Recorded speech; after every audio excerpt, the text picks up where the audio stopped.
कितनी मुश्किल से वो यहाँ तक पहुँचा था, क्योंकि उसके दोस्त ने बताया था कि उसकी बहन की एक दोस्त है जिसका नाम अनाया है और वो उसी मोहल्ले में रहती है। हो सकता है ये वही अनाया हो जिसे अरहम तलाश कर रहा है। वो यहाँ तक पहुँच तो गया, लेकिन वो उसे फिर भी ढूंढ ना पाया और अब मायूस होकर वापस लौट रहा था कि उसे अनाया दिखाई दी। अब तो वो किसी सूरत उसे छोड़ने वाला नहीं था। क्या चाहते हो मुझसे? कहाँ लेके जा रहे हो? मैंने कहा ना कि तुमसे वो एक छोटा सा मजाक था। तुमने मुझे इंजेक्शन लगाया, मैंने बदला लिया। वजी चाहती हुई चिल्लाई थी। वो मजाक अब सच साबित होगा, समझी तुम? हम कोर्ट मैरिज कर रहे हैं अभी और इसी वक्त। क्या मतलब? तुम पागल तो नहीं होगे? मैं क्यों करूँगी कोर्ट मैरिज? मेरे बाबा, उनका क्या? वो बहुत ज़्यादा दुखी होंगे। मैं उन्हें दुख नहीं दे सकती। और तुम्हारी वजह से जो मेरे साथ हुआ, आप भी मुझ पर यकीन नहीं कर रही। बता बता के थक चुका हूँ। नहीं कोई शादी पर नहीं, उन्हें अपने भाई पे यकीन नहीं, तुम जैसी झूठी लफंगी पे यकीन है। वो लेकिन और वो चाहती है कि अब तुम्हें हवेली लेके आऊं और तुम्हारा वो मुकाम दूं। अब तो मैं वही करने वाला हूँ। और हमने उसे अरसान से समझाया था, जबकि आंखों में शोले लपक रहे थे। प्लीज़ आप ऐसा कुछ नहीं करेंगे। मैं नहीं करूँगी आपसे कोर्ट मैरिज। क्यों करूँ भला? मैं आपको जानती तक नहीं और आप मुझ पे धौंस जमा रहे हैं। वो लब पींच गए बोली थी और उसे कभी तुम कह रही थी और कभी आप। उसे खुद भी समझ नहीं आ रही थी कि वो क्या बोली जा रही है। ये सब कल आप ही के सामने बकवास करने से पहले सोचना था, और अब इन बातों का कोई मकसद नहीं। अब तो तुम्हें निकाह करना होगा। अरहम के कति अंदाज पे अनाया की आंखों में आंसू भर आए थे। मेरे बाबा जीते जी मर जाएंगे जब उन्हें ये पता चलेगा कि मैंने आपसे निकाह कर लिया है। और अब वो मासूम बनने की एक्टिंग कर रही थी, फिर तो मुझे भी सांस नहीं आनी चाहिए। मेरी आप को जब पता चला कि मैं बाप बनने वाला हूँ एंड अमेजिंग, मुझे भी पता नहीं था। और उसे गहरी निगाहों से देखता, हर लफ्ज़ दांतों के बीच पीसा हुआ बोला। गाड़ी रजिस्ट्रार के ऑफिस के बाहर रुकी तो अनाया के रोंगटे खड़े हो गए। पापा प्लीज़, मैं आप ही के पास चलकर सारी सच्चाई बता देती हूँ। आप बस ये सब ना करें। एक मौका दिया था मैंने, बोला था सब सच बता दो। इसी दिन जान छूट जाती, मेरी भी तुम्हारी भी। लेकिन अब भुगतोगी तुम भी और मैं भी। वो गाड़ी से नीचे उतरा था, दूसरी तरफ आते हुए उसे उतारा। और प्लीज़ एक बार मेरी बात सुन लें। आप समझदार और शरीफ लगते हैं और आपको पता होना चाहिए ना, बिना वली के निकाह नहीं होता। और उसे रोकना चाह रही थी। अच्छा, उसका बैग लेता हुआ उसमें से उसका आईडी कार्ड निकाल के देखने लगा था। 20 साल की होने वाली हो ना, मतलब बालिग हो, तो निकाह कर सकती हो। वकील यहाँ मौजूद है, उन्हें अपना वली बना लेना। और वैसे भी ये सिर्फ कॉन्ट्रैक्ट मैरिज है। मैंने तुम्हें रियल में अपनी बीवी नहीं बनाना। सिर्फ कुछ माह का खेल होगा और इसके बाद मैं तुम्हें फारग कर दूंगा। वो जैसे सारी प्लानिंग करके बैठा था। क्या मतलब? तुम मुझसे झूठी शादी करोगे? वो उसकी गलाई खींचकर अपनी तरफ मोड़ गई थी। एक पल को दोनों के बीच खामोशी छा गई और उसके ब्राउन आंखें देखते ही एक पल को अरहम की हार्ट बीट पिस हुई थी। तो ये भी इसलिए कर रहा हूँ कि कुछ महीनों में, शायद कुछ दिनों में, आप ही को यकीन दिला सकूँ और वो मुझे माफ़ कर सके, या कुछ भी करके सब कुछ ठीक करने की कोशिश करूँगा। अब आई समझ। फिलहाल मुझे आप ही की बात माननी है, क्योंकि वो भी कुछ सुनने को तैयार नहीं। अगर मैं उनसे कहूँगी कि मैंने मजाक किया था तो अनाया कुछ भी सोचते पूछा पहले शायद कर लेती, लेकिन अब नहीं करेंगी। उनके राज़ी होने की एक ही शर्त है कि तुम्हें हवेली लेके आऊं, और बिना निकाह के कैसे लेके जा सकता हूँ तुम्हें और अपने साथ रख सकता हूँ? भले पेपर मैरिज हो, लेकिन करना होगा। इसलिए दिमाग में ज़्यादा सोचे बिठाने की ज़रूरत मत लाओ। मैं आप ही को मना लूँ, फिर तुम आज़ाद। वो अपने कहता हुआ उसका हाथ था मैं रजिस्ट्रार के ऑफिस में घुस गया था। और अगर मैं निकाह से इनकार कर दूँ तो क्या कर लोगे तुम? वो भवें उछलते हुए बोली। तो तुम्हारे बाबा को इस वक्त इसका खमियाजा भुगतना पड़ेगा। वो भी तू बोला था। मेरे बाबा की जानिब देखा तो तुम्हारी आंखें निकाल के बंटे बनाने के खेलूंगी, समझे? वो माथे के बाल डाले थे और धीमी आवाज़ में उसे धमकाने लगी। तो उसकी अदा पे शॉक्ड सा उसे देखेगा। अच्छा सुनो, मैं तैयार हूँ पेपर मैरिज के लिए, लेकिन मेरी एक शर्त है। वो दिल ही दिल में कुछ सोचती बोली। डोंट वरी, तुम्हारे करीब नहीं आऊँगा। वो उसकी शर्त समझता हुआ बोला था। वो मैं आने भी नहीं दूंगी। शर्त कुछ और है। उसका पुरस्कार अंदाज देखता अरहम चुका। मुझे 20 लाख रुपए चाहिए। अगर तुम दे सकते हो तो मैं पेपर मैरिज के लिए तैयार हूँ। वो पल में फैसला ले गई थी और अरहम, जो उसे एक अलग सी खास लड़की समझ रहा था, उस पल अपनी सोच पे तंजिया मुस्कुराया। हर लड़की एक जैसी थी, पैसों की भूखी। ठीक है मंसूर, लेकिन याद रखना जैसे मैं कहूँगा तुम्हें वैसे ही करना होगा। पेपर मैरिज सिर्फ 3 माह की होगी, और लेकिन उम्मीद है कि इससे पहले सब ठीक हो जाए। और वो भी उसकी बात पे फौरन मान गया, निकाह के लिए राजी हो गया। अनाया जाहिद बिनते जाहिद अली, आपका निकाह अरहम आफरीदी वद नुमान आफरीदी से 20 लाख से कराजुल वक्त तय पाया है। क्या आपको ये निकाह कबूल है? जी कबूल है। वो पत्थर पे दिल पे पत्थर रखते हुए बोली, जानती थी कि सब दिखावा है, सिर्फ 3 माह के लिए। अब आपकी खातिर वो ये कदम उठा गई थी। उनका मुकम्मल हुआ। आप दोनों आज से एक दूसरे के मियाँ बीवी हैं।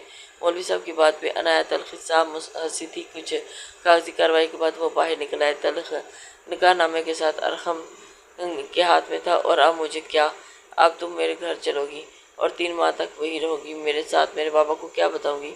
वो लब दांतों तले दबा गई थी। तुम्हारे बाबा के पास शाम को चलेंगे, और प्लीज़ उन्हें पैसों का और ये कि शादी का कॉन्ट्रैक्ट मैरिज है कि ये ना पता चले।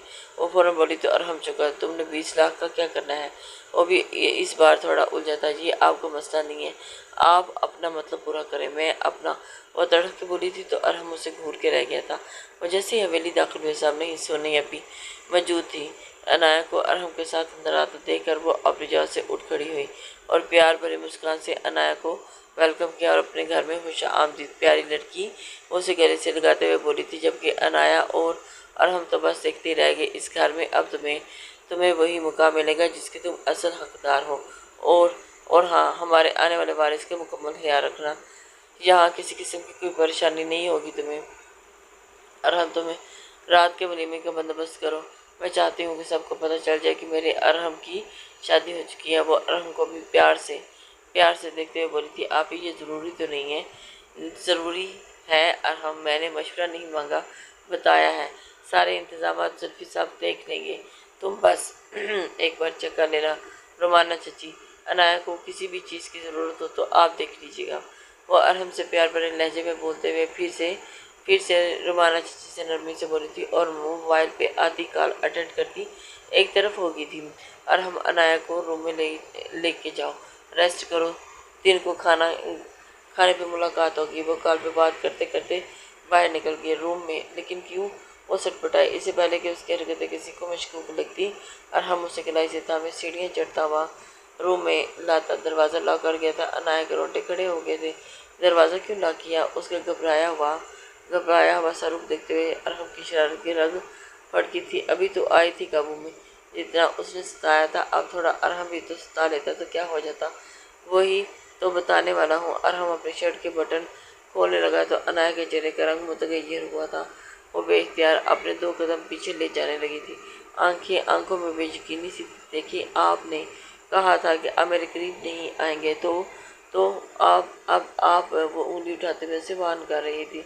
ये निकाह से पहले कहा था, निकाह के बाद तो पूरा हक रखता हूँ। अपनी शर्ट के आखिरी बटन भी खोल गया था। अनाया का सांस सीने में ही अटका था। नहीं नहीं, ये कॉन्ट्रैक्ट मैरिज है, हमारा हकीकत में कोई ताल्लुक नहीं। निकाह असली था स्वीट हार्ट। वो उसके पास आता हुआ उसे दीवार के साथ पिन कर गया था। और मैं 20 लाख हक महर भी अदा करूँगा। वो एक हाथ दीवार के साथ पे रखे हुए उसे गहरी निगाहों से देखकर बोल रहा था। हक महर अदा करूं और हक ना लूं, ये तो ज्यादती है ना? वो दूसरा हाथ उसकी कमर पे करीब करते हुए अपने सीने से लगा गया था और वो बिल्कुल सांस रोके खड़ी थी और उसकी आंखों में बिना पलक झपके देखे जा रही थी। दोनों इस बार एक दूसरे को के बेहद करीब थे और दोनों के लबों के बीच सिर्फ 1 इंच का फासला था जो अरहम ने बरकरार रखा। अनाया, सांस लो। उसे एकदम से एहसास जगा वो सांस नहीं ले रही। अनाया, वो घबराया था। अनाया की आंखों में खामोश आंसू बह निकले। मैं कुछ नहीं कर रहा, मजाक कर रहा था। सीरियसली, सांस लो। वो उसका चेहरा दोनों हाथों में थाम गया था। वो घबराया हुआ बोला, अनाया। अनाया ने सांस लेना चाहा था लेकिन उसे सांस नहीं आ रहा था। अनाया फॉर गॉड सेक सांस लो। वो उसके चेहरे के करीब चेहरा किए परेशानी और बेबसी से बोला था। यूँ महसूस हो रहा था जैसे एक दीवाना अपनी महबूबा से जिंदा रहने की भीख मांग रहा हो। अनाया सिर्फ लब ही वाह कर सकी थी। वो अरहम की बात और उसके अमल से ही उसकी इस कदर ख़ुफ़ज़दा हो गई थी कि सांस लेना खुद ही रुक गई थी और अब लेने में दुश्वारी हो रही थी। अरहम ने बिना देर किए उसके لبوں کو اپنی دسترس میں لیا اور ایک پل دونوں کے دل کی ہارٹ بیٹ مس ہوئی تھی یکدم تیز ہوئی، اور ارحم نے اپنے ہونٹوں سے اس کے نرم لبوں کو مس کیا تھا تو عنایا کے پورے جسم میں کرنٹ سا دوڑ گیا تھا۔ اس نے جھرجھری لیتے ہوئے سانس بھرنا چاہا تو ارحم آنکھیں میچے اسے اپنی سانس سے بخشتا ہوا چلا گیا تھا۔ عنایا اس کی گرفت میں سے بالکل ساکت کھڑی رہ گئی تھی اور اس کی من مانی بڑھتی جا رہی تھی اور اس کے انداز میں لمحہ بہ لمحہ شدت آتی جا رہی تھی۔ وہ سانس بخشنے کے ساتھ ساتھ سانسیں چرا بھی رہا تھا۔ عنایا نے ایک دم بری طرح سے جھرجھری لی اور اس کے سینے پہ ہتھیلیاں رکھتے ہوئے اسے پیچھے ہٹانا چاہا تھا تو وہ مزید اس کے لبوں پہ قابو آ گیا تھا اور اس کی سانسیں بحال ہوتی دیکھ اور اس کے لبوں کو شدت سے اپنے ہونٹوں میں بے بس کر گیا۔ عنایا کی سسکی بلند ہوئی تو وہ اپنی آنکھیں ایک دم سے کھولتا ہوا ذرا سا پیچھے ہٹتا ہوا اسے دیکھنے لگا جو اس کا چہرہ گلال ہوا تھا جیسے پورے جسم کا خون چہرے پہ سمٹ آیا ہو۔ وہ ایک دم جھٹکے سے پیچھے بار اور اسے خود سمجھ نہیں آیا کہ اچانک اس کے ساتھ ہوا کیا، وہ کیوں بے قابو ہوا تھا۔ اسے اپنے ہونٹوں پہ دونوں ہی گیلا لمس محسوس کرتے ہوئے گہری سانس بھر رہے تھے۔ ارحم کے اس کے لبوں پہ اپنی تیگی مہر دیکھتا پھر سے بے قابو ہونے لگا اور پہلی بار لبوں کو جام کیا۔ اتنا سرور ملا کہ وہ ارد گرد کا ہوش ہی بھلا گیا تھا۔ یوں چیٹ لائر جھوٹ بولا آپ نے کہ وہ اس کے قریب آتی اس کے سینے پہ اپنے چھوٹے ہاتھوں کے مکے برسا گئی تھی۔ آپ نے کہا تھا قریب نہیں آئیں گے اور آپ نے وعدہ توڑ دیا۔ وہ رو رہی تھی۔ ایک منٹ یار، ایک منٹ۔ اس کی دونوں کلائیاں نرم سے تھامے خود سے ہی پرے ہٹاتا اسے اپنے نزدیک کر گیا۔ میں قریب نہیں آیا، صرف تمہیں سانس دے رہا تھا۔ تم اپنی سانس روکے ہوئی تھی۔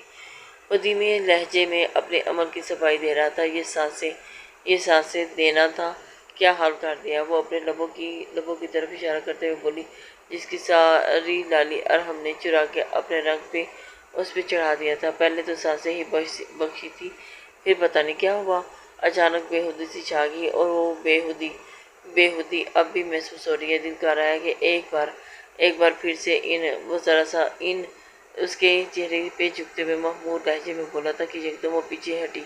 خبردار وہ جو دوبارہ اس کے قریب آئے تو میں نے اسی وقت سب ختم کر دینا ہے۔ وہ انگلی اٹھاتے ہوئے وارن کر رہی تھی جبکہ وہ صرف مسکرا رہا تھا۔ وہ خود بھی نہیں جانتا تھا کہ کب اس کے نزدیک ہوا یا آگے اب کبھی ہوگا، پر ایک بات تھی کہ یہ لڑکی اب اسے اپنی طرف اٹریکٹ کر رہی تھی جو سب سے زیادہ خطرناک تھا۔ دن کو کھانے پہ سب اکٹھے نہیں ہو سکے۔ عنایا کی خواہش پہ وہ عنایا کے والد کی طرف آیا تھا تاکہ ان کے سامنے اپنی محبت کی جھوٹی کہانی بنا کے پیش کر سکے، اپنے رشتے کو ایکسپوز کر سکے۔ فرید صاحب تو ایک دم شاکڈ میں چلے گئے۔ انہیں یقین نہ آیا کہ ان کی بیٹی اس طرح کا کوئی قدم اٹھا سکتی ہیں۔ ایسا کیوں کیا عنایا؟ میں زندہ تھا نا، مجھے بتایا ہوتا، میں خود تم دونوں کی شادی کروا دیتا۔ وہ دکھی انداز میں بولے معاف کریں۔ وہ روندے لہجے میں بس اتنا ہی بول پایا انکل غلطی عنایا کی نہیں، میں نے مجبور کیا تھا اور معافی بھی مجھے مانگنی چاہیے۔ وہ فوراً بولا تو فرید صاحب نے ایک نظر اس خوبرو جوان کو دیکھا۔ مجھے نہیں پتا میری بیٹی کو آپ کی کون سی ادا واگی، لیکن اگر اس نے آپ کو چنا ہے تو یقیناً کچھ نہ کچھ اچھائی ضرور ہوگی۔ وہ غریب اور مجبور باپ تھے اور ہارٹ پیشنٹ تھے۔ دل کی تکلیف انہیں مکمل نڈھال کر دیا تھا اور ایک نابالغ بچی تھی اور اس کی بیوی کی دوست کی بیٹی ہے جس نے اپنے مرنے سے پہلے بیٹی ان کی بیوی شبانہ کیوں سونپ دی تھی۔ وہ نہیں جانتے تھے کہ اس بچی کا باپ کون ہے سوائے اس کے نام کے جو آج بھی اس کی ولدیت میں لکھ جاتا۔ فرید صاحب نے اس کی سرپرستی کرتے ہوئے اس کی پرورش کی تھی، کبھی یہ احساس ہونے نہ دیا کہ اس کے سگے باپ نہیں، لیکن اس کے باوجود وہ اسے یہ بات بتا چکے تھے۔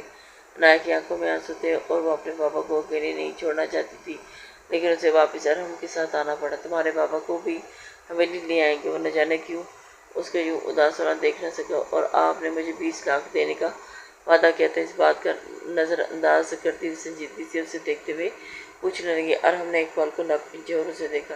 وعدہ نہیں، حق مہر ہے، وہ مل جائیں گے آج ولیمے کے بعد، پر مجھے ابھی چاہیے۔ وہ تھوڑا ضدی ہوئی تھی۔ کیوں، کیا کرنے ہیں؟ وہ پھر سے سوال پوچھ رہی تھی۔ یہ آپ کا کنسرن نہیں، آپ بس دیں مجھے 20 لاکھ۔ وہ ماتھے پہ بات ڈالے بولی تھی تو ارحم نے اپنے وکیل کو فون کیا اور اسے 20 لاکھ ارینج کرنے کو کہا۔ امید کرتا ہوں کوئی الٹا کام نہیں کروں گی۔ ان پیسوں سے۔ اور اس کی بات پہ انایا نے ناک سے مکھی اڑائی تھی۔ عدیل انکل، یہ پورے 20 لاکھ ہے، میں کل اپنے بابا کو ہاسپٹل لے کے آؤں گی، آپ پلیز ان کا علاج شروع کیجیے، پہلے ہی بہت دیر ہو چکی ہے، مجھے بابا واپس پہلے جیسے ہی چاہیے۔ روندے ہوئے لہجے میں بولی تھی، ڈونٹ وری بیٹا، اللہ نے چاہا تو سب بہتر ہوگا، ڈاکٹر عدیل نے اسے تسلی دی تھی۔ بس خیال رکھیے گا کہ انہیں پتہ نہ چلے کہ ان پیسوں کا، آپ خود سب کچھ کیجیے گا۔ وہ آنسو پہنچتے ہوئے بولی تھی تو اس کی تسلی کے لیے اسبات میں سر ہلا گئی۔ ہاسپٹل سے باہر نکلی تو سامنے ہی ارحم کھڑا تھا، اسے دیکھتے ہی وہ سٹک گیا، سٹک ہوئی تھی، دل بھی بری طرح سے دھڑکنے لگا۔ یہ میرا پیچھا کر رہے تھے، وہ دانت پہ دانت جمائے سوچتے بھی پاس چلی، آپ یہاں کیوں آئے؟ یہ سوال آپ سے کروں تو وہ بالکل سپاٹ انداز میں بولا تھا، میں یہاں بھی جاؤں، آپ کون ہوتے ہیں مجھ سے پوچھنے والے؟ میں ماتھے پہ دو بال پڑے، تمہارے شوہر دو بدو جواب آیا تھا، ہوں صرف 3 ماہ کا۔ وہ بھی سر چٹکتی ہوئی پلکی تھی اور اگلے ہی لمحے ارحم نے اسے کرائی سے تھامے اپنی طرف کھینچتے ہوئے گاڑی کی فرنٹ سیٹ پہ پٹکا تھا۔ وہ ڈرائیونگ سیٹ پہ آیا، اور یہ کیا بدتمیزی ہے، اب بار بار مجھے کیوں کھینچتے اور کیوں رہتے ہیں؟ جب دیکھو گلائی پکڑ لیتے ہیں، جب دیکھو کھینچتے ہیں، ادھر دیکھو پٹکتے ہیں، ادھر دیکھو پٹکتے ہیں، انسان میں کوئی کھلونا نہیں۔ وہ غصے میں جو منہ میں آیا بولتی چلی گئی۔ وہ گاڑی کی سپیڈ نارمل رکھے اس کی جانب دیکھنے لگی۔ پہلی بات، چاہے 3 ماہ کا ہوں، شوہر جو ساری زندگی کا شوہر ہی شوہر ہوتا ہے۔ دوسری بات، جب میری بات نہیں مانو گی یا مجھے غصہ دلاؤ گی تو اسی طرح کھینچوں گا، اب زیادہ اچھے سے کھینچ سکتا ہوں کیونکہ حق مہر بھی ادا کر دیا۔ اور آخری بات، ابھی تو میں نے سوائے ایک لپ کس کیا کچھ نہیں کیا، تو اٹھا کے ادھر ادھر پٹکنے کی بات یہ سراسر الزام ہے، باقی اس الزام کو میں جلدی سے ثابت کر دوں گا۔ اور اس کی ہر بات کا تفصیلی جواب دیتا ہوا اس کے رونگٹے کھڑے کر گیا تھا۔ اور اس کی آخری بات پہ تو انایا کی زبان ہی گنگ رہ گئی تھی۔ میں آخری بار کہہ رہی ہوں مسٹر امیر زادے، یہ نکاح صرف 3 ماہ کے لیے ہے، اس لیے میرے قریب بھی پھٹکنے کی کوشش مت کیجیے گا، ورنہ میں منہ نوچ لوں گی تمہارا۔ وہ جنگلی بلی کی طرح سے اسے پنجے دکھاتے ہوئے مسکرانے پہ مجبور کر گئی تھی۔ ویسے ہی تمہارا یہ جنگلی پر رات کو دیکھوں گا، بہت شدید طلب آ رہی ہے، مزہ آئے گا۔ وہ دونوں اسے مزید تپا رہا تھا اور وہ تپ رہی تھی۔ میں نہیں جا رہی تمہارے ساتھ، کہیں گاڑی روکو۔ وہ اب کی بار تھوڑا سا ڈر گئی تھی، کیا کر رہی ہو؟ بالکل پاگل ہو گئی ہو، ابھی ایکسیڈنٹ ہو جانا تھا۔ وہ اس کا ہاتھ تھا میں پیچھے ہٹا گیا تھا جو اسٹیئرنگ کو گھمانے کا کام سر انجام دے رہی تھی۔ میں بتا رہی ہوں اگر ذرا سا بھی مجھے چھوا میں بہت برا پیش آؤں گی۔ وہ پھر دھمکانے لگی۔ اوکے، اس بار وہ بھی مسکراتا ہوا مان گیا تھا۔ آپ کو شرم نہیں آتی میرے پیچھے آتے؟ سونیا نے مسٹر بلاج کو وہیں روک دیا۔ مسٹر بلاج ایک 45 سال کے سوبر سے دلکش مرد تھے۔ ان کی پہلی بیوی کی ڈیتھ ہوئے 10 سال ہو گئے تھے۔ ان کا ایک چھوٹا سا بیٹا تھا جو شادی کے کئی عرصے بعد پیدا ہوا تھا۔ اسامہ 10 سال کا تھا اور اکثر باپ کے ساتھ ہی بزنس میٹنگز میں آیا کرتا تھا۔ وہیں اس بچے کی ملاقات سونیا آپی سے ہوئی تھی۔ وہ اسامہ کو بہت بھاگی تھی۔ اسامہ اپنے پاپا کے پیچھے پڑ گیا تھا کہ اسے سونیا آنٹی ماما کے روم میں چاہیے۔ بلاج کو بھی سونیا پسند تھی، لیکن ان کا بیٹا یوں سونیا کے دیوانہ ہو جائے گا انہیں یہ اندازہ نہیں تھا۔ بیوی کی وفات کے بعد 10 سال بعد ان کے دل کے جذبات بھی ابھر آئے تھے۔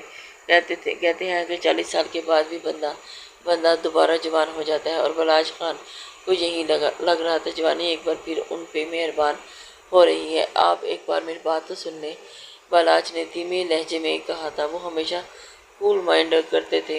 مجھے کچھ نہیں سننا، چلیں ہٹے راستے سے، وہ حفقی سے بولی تھی، جبکہ اونچی آواز آج تک وہ نکال ہی نہیں پائی تھی۔ جتنا بھی غصہ ہو، آج تک اونچی آواز میں بات نہیں کی تھی۔ اسامہ آپ کو یاد کر رہا ہے، پلیز آپ اس چھوٹے سے بچے کی خاطر بات سن لیں۔ اس بار بلاج نے پریشانی سے کہا تو سونیا تھم سے گئی تھی۔ کیا ہوا اسامہ کو؟ ان کے لہجے میں فکر مندی تھی۔ کہیں بیٹے کی بیٹھ کی بات ہو سکتی ہے، میری گاڑی میں یا وہاں سامنے ہوٹل میں۔ بلاج کا لہجہ اب بھی دھیما تھا۔ وہ ان کی گاڑی میں جا بیٹھے۔ آپ کے لیے وہ مجھ سے لڑ رہا ہے کہ میں جان بوجھ کے آپ کو اس سے نہیں ملواتا، تو صحیح کہہ رہا ہے نا؟ آپ ہی کو نہیں پسند تھا کہ وہ مجھ سے اٹیچ ہو، پھر آپ کیا ایشو ہے؟ وہ تڑک کر بولی تھی۔ پر میں چاہتا ہوں کہ آپ اس سے اٹیچ ہو جائیں، وہ بخار میں ہے اور آپ کو یاد کر رہا ہے۔ میں سب کچھ ایک طرف کرتے ہوئے اپنے بیٹے کی خاطر آپ کو لینے آیا ہوں۔ معلوم نہیں اس کے دل و دماغ میں کیا اثر کیا آپ نے، وہ بچہ 10 साल से अकेला संभाल रहा हूँ, वो मुझसे अब नहीं हैंडल हो रहा। Aunty, I I need you please. Balraj ने बेबसी से कहा था तो सोनिया ने भी हथियार फेंक दिए। उसामा इन्हें भी दिल जान से अजीज हो गया था। चले मुझे उसामा से मिलवा दें, मुझे उसे देखना है, वो नम लहजे में बोली थी। तो बलराज ने होशख्वार हैरत से उन्हें देखा। उस बात में सर हिलाते हुए गाड़ी स्टार्ट की। वो कब से सोनिया पी को कॉल मिला रहा था, लेकिन वो कॉल पिक नहीं कर रही थी।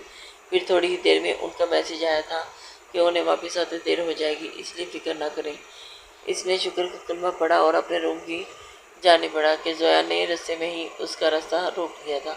अरहम प्लीज़ एक बार मेरी बात सुन लें। अरहम ने उसका हाथ थाम लिया। जोया ने अरहम का हाथ थाम लिया और अरहम करंट खाते अपना हाथ पीछे खींच लिया। क्या बदतमीजी है, छू के क्यों बात कर रही हो? वो माथे पे बाल डालने में बोला था कि तभी अनाया की निगाह उन पे पड़ी और उसके कदम थमे थे। तो जानती हूँ, आप और अनाया का कोई ताल्लुक नहीं, आपस में सब झूठ है। वो आपको खुद को हाथ तक नहीं दिखाने देती। तो बच्चा कहाँ से आ गया? बकवास बंद करो अपनी, ये हमारे हस्बैंड वाइफ का मामला है। वो दांत खिचखिचा के बोली। 9 माह बाद पता चलेगा जब कोई बच्चा उस दुनिया में आएगा नहीं। और सोनिया भी, आपको दोनों की सच्चाई तुम जुबान को लगाम दो, वरना मुझसे बुरा कोई नहीं होगा। एक शर्त पे।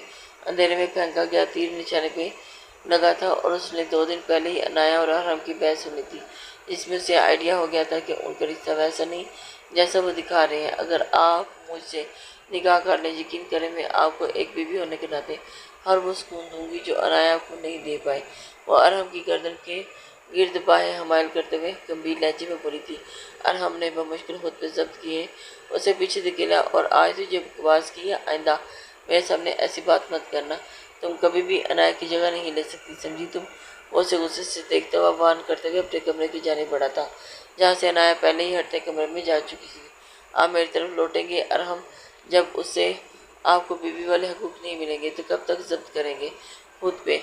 आपकी तलब आपको मुझ तक लाएगी। वो पुरयकीन अंदाज में बोली थी। तुम दुनिया की आखिरी लड़की भी हुई तो अरहम आफरीदी तुम्हारी तरफ देखी कभी नहीं। मेरे लिए जो अनाया है वो तुम कभी नहीं बन सकती। वो उसके मुंह पे दरवाज़ा बंद करता हुआ अंदर दाखिल हुआ था, जहाँ अनाया खड़ी उसे ही देख रही थी। अरहम ने भी लब खींचे और उसे नज़रअंदाज किया। उसके निकाह को आज महीना होने वाला था। अनाया के वालिद का अस्पताल में इलाज शुरू हो चुका था और जब जब से अरहम को पता चला कि अनाया ने अपने सौतेले बाप की खातिर उससे 20 लाख लिए थे, उनका इलाज करवा रही थी, तो उस बात ने अरहम के दिल में भी उसकी इज्जत और भी बढ़ गई थी। यही वजह थी कि वो दोबारा अपनी हद को क्रॉस नहीं कर पाया था। अब गुस्से में वो उसके पास आई थी, जो गुस्सा अपनी बाज उतार के टेबल पे पटक गया था। नहीं, खुशी के समंदर में गर्क हो रहा हूँ, वो तंजिया कहते हुए उसके दूर होने लगा और अनाया ने उसका हाथ थाम लिया। अरहम उसे हैरत से झटका लगा था। अनाया धीरे से चलते हुए 2 कदम का फासला मिटाती हुई उसके बेहद नज़दीक हुई थी। वो मैं सोच रही थी कि निकाह तो हो गया है, तो कॉन्ट्रैक्ट पेपर फाड़ दें, अपनी शादी निभा लेते हैं। अनाया के मुंह पे ये अल्फाज सुनते ही अरहम शादी मर्ग की सी कैफियत में तारी हो गया। तो यही ख्वाहिश अरहम ने 1 माह पहले उससे की थी, जो अनाया ने रद्द कर दी थी, और आज अनाया खुद ही उसे ये ऑफर दे रही थी। उसने आगे बढ़ के अनाया का हाथ माथा चखे। तो बुखार भी नहीं है, दिमाग क्यों काम नहीं कर रहा? Are you okay Anaya? वो फिक्रमंद हुआ था। तो अनाया ने घूरते हुए एक जोरदार मुक्का उसके सीने पे पेट पे दे मारा था। वो कराह कर रह गया था। यार क्या कर रही हो? वो मसनूई अंदाज में उसे घूरते हुए बोला था। वो क्या है ना कि आपको इज्जत रास नहीं आ रही, तो जो जुबान आपको समझ आती है आप उसी में बात करूँ कि वो कहते पलटी थी और अरहम ने खींचकर उसे पसीने से लगाया था। आज कितने दिनों के बाद ये अमल दोहराया था। अनाया के दिल धक से रह गया था। अब जब शादी निभानी है तो फिर नज़दीकी भी बनाओ ना। वो एक हाथ उसकी कमर पे के गिर्द रैप करते किए, दूसरे हाथ से उसकी शर्ट के बटन खोलता हुआ पीछे ले जाते बिस्तर पे गिरा गया था। अनाया ने सहमी निगाहों से इसके बॉडी बिल्डर्स जैसे वजूद को देखा था, जो शर्ट उठाता हुआ दूर उछाल गया था और बिना किसी मौके के सीधे उस पर साया फिगर हुआ था। क्या हो गया अरहम? मुझे डराएं तो मत, आपको तो जैसे मौका ही चाहिए था। और घबरा के बोली थी। तो और क्या, 1 माह से वेट कर रहा हूँ कि कब मुझे मौका दोगी और कब मैं तुम्हें उठा के इधर उधर पटकूंगा। और आज जब तुम खुद ही सामने से खुद को सौंप को तैयार बैठी हो, खुद पे कैसे कंट्रोल करूं। वो उसका दुपट्टा पीछे हटा गया था और हम अभी जोया भी आप पर कर ही रही थी ना, तो उससे उससे ये फीलिंग्स नहीं आई थी। और उसके गले के गिर्द बाएं हमायल करते हुए उसे अपने करीब करते, मजीद बेकाबू करते हुए खुद पे जुल्म करने वाली थी। ना मत लो उसका यार, वो मेरा मूड खराब मत करना, मेरी महरम तुम हो, वो नहीं। वो अपने कहते हुए वो शिद्दत से उसके लबों पे झुकता हुआ अपनी दस्तरस में लेता उस पर हावी होने लगा था। अरहम प्लीज़ प्लीज़, वो मुझे डर लग रहा है, आप तो बहुत जुनूनी हो रहे हो। उसे लाइट से डिम करते हुए वो देख के दहलते दिल से पीछे से रखते हुए बोली थी, अभी तो तुमने मुझे मेरा जुनून देखा ही कहाँ है। आज जब तुम पे मुकम्मल छाऊंगा तो जान जाओगी कि तुम, लगता है कि जान से जाओगी। वो शर्माएगी की सी हालत में बोली थी, जबकि वो उसके एक एक करके सारे पर्दे गिराता चला गया था। अपनी जान डाल दूंगा। वो खुद पे अच्छी तरह से कंबल लेता हुआ उसके वजूद में गुम हुआ था। कमरे में मानी ऐसी सी सिसकियाँ गूंजने लगी थी। दोनों एक दूसरे को चाहने लगे थे और अपने जायज़ और शरई रिश्ते को समझते इस रिश्ते को नेक नीति से आगे भी बढ़ा रहा था। और नेक नीयत वालों का साथ तो अल्लाह भी देता है। सोनिया आंटी मेरी मम्मा बन जाए ना प्लीज़, वो सोनिया का हाथ थामते हुए बोल रहा था। और सोनिया ने एक नज़र बुलाज को देखा, जो बिल्कुल खामोश निगाहों से उसे देख रहा था। और अपने पास चाहे तो जैसे मम्मा उनके साथ रहती हैं, मेरी आप बन जाए ना, आप फिर आपको बाबा भी पक्के पक्के मिल जाएंगे। आप और बाबा हमेशा मेरे साथ रहना, हम तीनों खूब इंजॉय करेंगे। वो बच्चा बुखार में तप रहा था, सोनिया को देखकर खिल उठा था। अच्छा, आप जल्दी से ठीक हो जाए ना, फिर सोनिया का दिन। सोनिया के लहजे टमकाया था, नहीं पहले आप वादा करें कि आप मेरी मम्मा बनेंगी। वो भी जिद में आ गया था। मजबूरन सोनिया को हाँ कहनी पड़ी थी। वो मेडिसिन नहीं ले रहा था। सोनिया के हामी बनने पे ही उसने खाना भी खाया था और मेडिसिन लेता हुआ आवाज़ हो रहा था। वो बलाज के साथ बाहर तक आया और अल्लाह ने चाहा तो सुबह तक ठीक हो जाएगा, बुखार भी उतर जाएगा। आप मुझे इन्फॉर्म कर दीजिएगा, करते रहना प्लीज़। सोनिया का दिल नहीं जा रहा था कि उसामा को छोड़ के जाए, लेकिन वो इस तरह से वहाँ रुक भी नहीं सकती थी। आए मैं आपको छोड़ दूँ? नहीं, मैं ड्राइवर को फ़ोन करती हूँ। मिस सोनिया प्लीज़ आए। रशीदा अम्मा आप उसामा के पास रहें, मेरे आने तक वो मुलाजमा से कहते हुए उन्हें बाहर ले आए। और आप मुझसे निगाह करने। सोनिया अपनी उंगलियाँ चटकी बोली और गाड़ी एकदम से ब्रेक लगाते रुकी थी। मलाज ने हैरत से उस सोबर सी लेडी को देखा था, जो इस एज में भी दिल उड़ाने की ताकत रखती थी। मैं सिर्फ उसामा के लिए कह रही हूँ, उसे माँ की ज़रूरत है। वो फ़ौरन सफाई देने की कोशिश करने लगी थी तो मलाज मुस्कुरा दिए। आज उसामा की ख्वाहिश पे मलाज और सोनिया का बहुत ही सादगी से निकाह हो गया था। अरहम बहन के लिए बहुत ज़्यादा खुश था। फाइनली उसकी बहन ने भी अपने ज़िंदगी को आगे बढ़ाने का सोचा था और अपनी दुआओं में उसे रुखसत किया था, जबकि उसका रुख अब अपनी अनाया की जानिब था, जो उसे सारे हकूक देती। अब छुपती फिरती थी। मलाज जैसे ही रूम में आए ठिठक रह गई। उसामा और सोनिया बिस्तर बिस्तर पे नीम दराज सो रहे थे, जैसे बातें करते करते दोनों सो गए हों। मुलाज ने आगे बढ़ के धीरे से उसामा को उठाते उसके अटैच्ड रूम में की जानिब लिए पड़े और उस पर अच्छे से कंफर्ट खोल के उड़ाते उसके माथे में बोसा दिया। और उनकी बेटे की वजह से ही उनकी ज़िंदगी बेबहार आई थी। वो वापस रूम में आए तो सोनिया की गहरी नींद में थी। मुलाज ने आगे बढ़कर उनके हाथ सीधा किया जो तकिए की एक तरफ था, और अगले ही पल वो मुलाज को अपनी तरफ खींच गई। उसामा सो जाओ बेटा, रात बहुत हो गई है। वो उन्हें सला समझ के हका रही थी कि अगले ही पल जोर से झटका खाते पीछे हटी। आप, उसामा कहाँ है? वो इधर उधर देखने लगी थी। वो सो रहा है अपने रूम में, आप बिजी हो जाए। वो पीछे हटते हुए बोली तो वो झटके उठ के बैठ गई थी। एक रूम में वो और मुलाज के साथ थी और दिल अजीब ले पे धड़क रहा था। मैं उसके पास चल जाती हूँ। आप मिसिस? वो उनके पास ही बेड पे बैठ गई और उनका हाथ थाम लिया था। क्या उसामा के साथ आप उसके बाबा को भी नहीं अपना सकती? कितने मान से वो पूछ रहे थे कि सोनिया की आंखें भीगी थी। वो चेहरा छुपा के फुट फुट के रो दी थी। क्या हुआ? मुलाज मुकरा गया था। आप ये सब पहले नहीं कह सकते थे? मुझे लगा कि आप पे मैं ज़बरदस्ती। वो रोते हुए बात मुकम्मल ना कर पाई, جبکہ بلاج ان کی بات سنتے ہی انہیں اپنے سینے سے لگا گئے تھے، وہ بھی انہیں پسند کرنے لگی تھی، اسی لیے ان سے نکاح کے بعد ان کی طرف کھینچی چلی جا رہی تھی، لیکن ان کی مسلسل خاموشی ہے، وہ چپ تھی، اور بلاج نے پہل کر کے اپنا رشتہ مکمل کر لیا تھا۔ شادی کے لیے کوئی ایج کی حد نہیں ہوتی، بڑی ایج کی حدوں سے شادی کر کے بھی گھر آباد بسایا جا سکتا ہے، وہ بھی جینے کا حق رکھتی ہے۔ اس امید کرتی ہوں کہ آپ کو آج کا ناول پسند آیا ہوگا، اپنے کمنٹس لائک اور شیئر ضرور کر دیا کریں، اس سے ہماری حوصلہ افزائی ہوتی ہے۔ نیکسٹ ناول تک کے لیے اللہ حافظ۔